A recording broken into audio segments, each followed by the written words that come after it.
Hello friends, welcome to my channel. நம்ம இன்றைக்கி இந்த வீடியோவில் வீட்டில் இருக்கக்கூடிய வாழைக்காயை வச்சு நம்ம ஈஸியாக வந்துட்டு ஒரு சூப்பராக டேஸ்ட்டாக மஞ்சூரியன் எப்படி ரெடி பண்ணலாம்னு சொல்லி தான் பார்க்க போகிறோம். நம்ம வீடியோக்குள்ளே போகிறதுக்கு முன்னாடி மறக்காமல் நம்ம சேனல் இது வரைக்கும் சப்ஸ்கிரைப் பண்ணாமல் இருந்தீங்கன்னா மறக்காமல் சப்ஸ்கிரைப் பண்ணிக்கோங்க. கீழே இருக்க பெல் ஐக்கனையும் கிளிக் பண்ணிடுங்க. இப்போ வாங்க நம்ம வீடியோக்குள்ளே போயிடலாம். ஃபஸ்ட்டு மஞ்சூரியன் பண்ணுறதுக்கு இந்த மாதிரி பார்த்தீங்கன்னா மிக்சிங் பவுல் எடுத்துக்கோங்க. அதில் 2 வாழைக்காயை பார்த்தீங்கன்னா இந்த மாதிரி சீவி வச்சுருக்கேன். அதை நம்ம இது கூட ஆட் பண்ணிடலாம். அதுக்கப்புறமா 2 மீடியம் சைஸ் அளவு கேரட்டையும் இந்த மாதிரி திருவி வச்சுருக்கேன். இது கூட பார்த்தீங்கன்னா கொஞ்சமாக வந்துட்டு முட்டைக்கோசு வந்து சேர்த்துக்கலாம். அது கூடவே 1/2 டேபிள் ஸ்பூனில் பார்த்தீங்கன்னா இஞ்சி பூண்டு விழுது, காரத்துக்கு ஏற்ப மிளகாய் தூள் வந்து சேர்த்துக்கோங்க. 1/2 டேபிள் ஸ்பூன் அளவு பார்த்தீங்கன்னா சீரகத்தூள், தேவையான அளவு உப்பு, இது கூடவே கொஞ்சமாக வந்துட்டு கருவேப்பிலை வந்து சேர்த்துக்கலாம். சேர்த்துட்டு நம்ம நல்லா வந்து மிக்ஸ் பண்ணி விட்டுக்கலாம். நம்ம தண்ணி எதுவுமே வந்து ஆட் பண்ண தேவைப்படாது, நம்மளுக்கு வந்து கரெக்டாக வந்துடும். இப்போ இது கூட பார்த்தீங்கன்னா 1/4 கப் அளவு பார்த்தீங்க அப்படின்னா நம்ம வந்துட்டு மைதா மாவு சேர்த்துக்கலாம். 1/4 கப் வந்து அரிசி மாவு சேர்த்துக்கோங்க. 2 டேபிள் ஸ்பூன் பார்த்தீங்கன்னா கார்ன்ஃப்ளவர் மாவு வந்து சேர்த்துக்கலாம். சேர்த்துட்டு இது எல்லாத்தையும் சேர்த்து நல்லா வந்து கலந்து விட்டுக்கோங்க.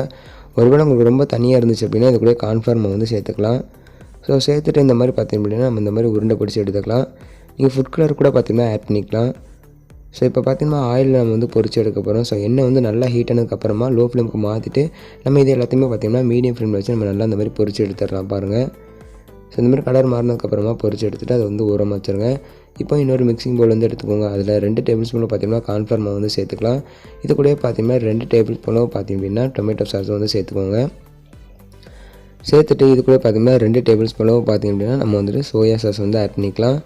இது கூட பார்த்தீங்கன்னா 2 டேபிள் ஸ்பூனும் பார்த்தீங்கன்னா சில்லி சாஸ், அதாவது தேவையான அளவு சில்லி சாஸ் வந்து ஆட் பண்ணிக்கோங்க. 1 டேபிள் ஸ்பூன் வந்து ஆட் பண்ணியிருக்கேன். இது கூட 1 டேபிள் ஸ்பூன் வினிகர் வந்து சேர்த்துக்கலாம். சேர்த்துட்டு நல்லா பார்த்தீங்கன்னா ஃபஸ்ட்டு வந்து கலந்து விட்டுக்கோங்க. நல்லா வந்துட்டு மிக்ஸ் பண்ணதுக்கப்புறமா இது கூட வந்து கொஞ்சமாக வந்து தண்ணி வந்து ஆட் பண்ணிக்கலாம்.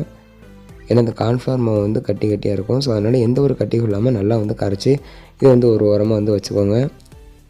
ஸோ அதுக்கப்புறமா நம்ம பொரிச்சு எடுத்தது எல்லாத்தையும் பார்த்தீங்க அப்படின்னா நம்ம வந்துட்டு மாற்றிடலாம். இப்போ பார்த்தோம்னா எல்லாமே வந்து பொரிஞ்சிருச்சு பாருங்கள். ஸோ இதேமாரி பார்த்தோம்னா எல்லாத்தையுமே வந்து பொரிச்சு எடுத்துக்கோங்க. ஸோ இப்போ இன்னொரு பேன் வந்து ஹீட் பண்ணிக்கோங்க. அதில் 4 டேபிள் ஸ்பூனோ பார்த்தீங்கன்னா ஆயில் வந்துட்டு ஆட் பண்ணிக்கலாம். ஆயில் வந்து நல்லா ஹீட் ஆனதுக்கப்புறமா இது கூட பார்த்தீங்க அப்படின்னா ஒரு மீடியம் சைஸ் வெங்காயத்தை நம்ம சின்னதாக கட் பண்ணி வச்சுருக்கேன். அதை இது கூட வந்து சேர்த்துக்கோங்க. ஸோ சேர்த்துட்டு நம்ம நல்லா வந்து மிக்ஸ் பண்ணிக்கலாம்.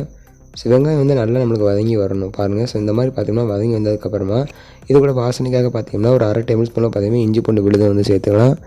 சேர்த்துட்டு நம்ம கரைச்சி வச்சுருக்க அந்த கார்ன்ஃப்ளவர் மாவை நம்ம இது கூட வந்து சேர்த்துடலாம். சேர்த்துட்டு நல்லா வந்து ஒரு தடவை கலந்துட்டுக்கோங்க. ஸோ உடனே வந்து நம்ம கலந்து விட்டோம்னா இல்லை பார்த்தீங்கன்னா கெட்டி விட ஆரம்பிச்சிடும். ஸோ கொஞ்சமாக வந்து தண்ணி வந்து சேர்த்துக்கலாம். இது வந்து பார்த்திங்கன்னா ஒரு 1/2 கப் அளவு இருக்கும்.